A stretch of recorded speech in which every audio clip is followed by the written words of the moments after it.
कुनाचे मारते शेयर बाजार को देखकर आईपीओ बाजार यानी प्राइमरी मार्केट में भी जमकर एक्शन हो रहा है। घरेलू अर्थव्यवस्था में मजबूती, स्टॉक मार्केट में लगातार जारी रैली और रिटेल निवेशकों की बढ़ती भागीदारी से आईपीओ और एफपीओ बाजार में आने वाले कुछ महीनों में गतिविधियां काफी बढ़ने वाली हैं। तो छोटी अवधि में कितने आईपीओस और एफपीओस आ सकते हैं, कंपनियां कितनी रकम जुटाने वाली हैं और आपको कैसे रणनीति तैयार करनी चाहिए, आइए इस वीडियो में समझते हैं। Hyundai मोटर इंडिया लिमिटेड यानी HMIL समेत फिलहाल करीब 56 कंपनियों की 90,000 करोड़ रुपए से ज्यादा की रकम जुटाने की योजना है। प्राइम डेटाबेस की एक रिपोर्ट के मुताबिक 7 जून तक लगभग 17 कंपनियों को अपने आईपीओस और एफपीओस लॉन्च करने के लिए मंजूरी मिल चुकी है। इन इश्यूज के जरिए कंपनियां 11,000 करोड़ रुपए से ज्यादा की रकम जुटाना चाहती हैं। अब ये जानिए कि किन किन कंपनियों के आईपीओ पाइपलाइन में हैं, यानी जल्द आने वाले हैं। आशीर्वाद माइक्रो फाइनेंस और अलाइड ब्लेंडर्स एंड डिस्टिलरीज की आईपीओ के जरिए करीब 1500 करोड़ रुपए जुटाने की योजना है। वहीं फिनकेयर स्मॉल फाइनेंस बैंक की 900 करोड़ रुपए और शिवा फार्माकेम की भी इतनी ही रकम जुटाने की योजना है, जिसके लिए सेबी की मंजूरी मिल चुकी है। इसके अलावा 7 जून तक के आंकड़े बताते हैं कि आईपीओस और एफपीओस के जरिए पूंजी जुटाने के लिए करीब 38 कंपनियों ने सेबी के पास डीआरएचपी दाखिल किया है, यानी दस्तावेज जमा कर चुकी हैं। इनमें से कुछ बड़े आईपीओस की बात करें तो पहला नाम स्विगी का है, जो आईपीओ के जरिए 8,000 करोड़ रुपए जुटाना चाहती है। वहीं ओला इलेक्ट्रिक का इशू साइज 7,250 करोड़ रुपए अनुमानित है।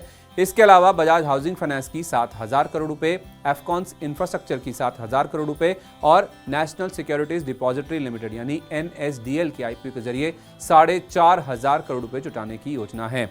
इन सब में से Hyundai मोटर इंडिया लिमिटेड यानी HMIL का आईपीओ भारतीय बाजार में इतिहास रच सकता है। ये कंपनी अब तक का सबसे बड़ा आईपीओ लाने की तैयारी में है। 14.21 करोड़ शेयर जारी कर इस कंपनी की 25,000 करोड़ रुपए जुटाने की योजना है।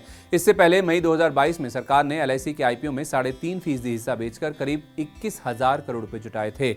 जहां तक इस हफ्ते की बात है तो 3 कंपनियां आईपीओ बाजार में अपनी किस्मत आजमाने जा रही हैं। इनमें से DEE development engineers, Acme Fintrade India और स्टैनले लाइफस्टाइल्स के नाम शामिल हैं। DEE डेवलपमेंट इंजीनियर्स और एक्मे फिनट्रेड इंडिया के आईपीओ 19 जून को खुलकर 21 जून को बंद होंगे। वहीं स्टैनले लाइफस्टाइल्स का आईपीओ 21 जून से 25 जून तक खुला रहेगा।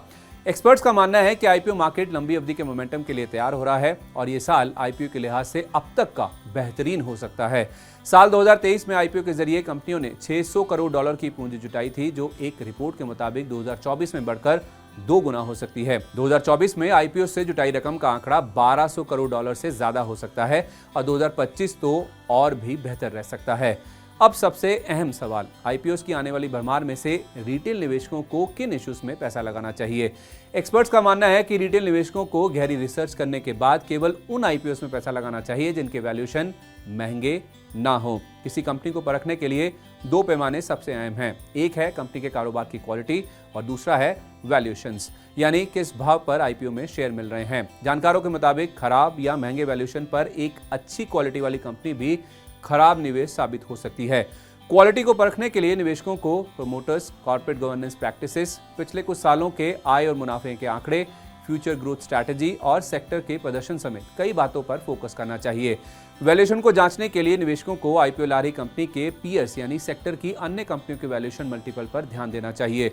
आईपीओ की प्राइसिंग का अंदाजा लगाने के लिए निवेशकों को संस्थागत निवेशकों की भागीदारी यानी QIB हिस्से को मिली बोलियों पर फोकस करना चाहिए। कुल मिलाकर छोटी अवधि में प्राइमरी मार्केट में आईपीओस की बाढ़ सी आने वाली है, इसलिए मजबूत आईपीओ बाजार का फायदा उठाने के लिए आपको पैसे का इंतजाम कर आवेदन करने के लिए तैयार रहना चाहिए।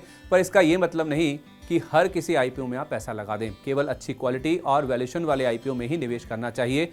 कोई दुविधा हो तो निवेश सलाहकार से राय लेने में संकोच भी नहीं करना चाहिए।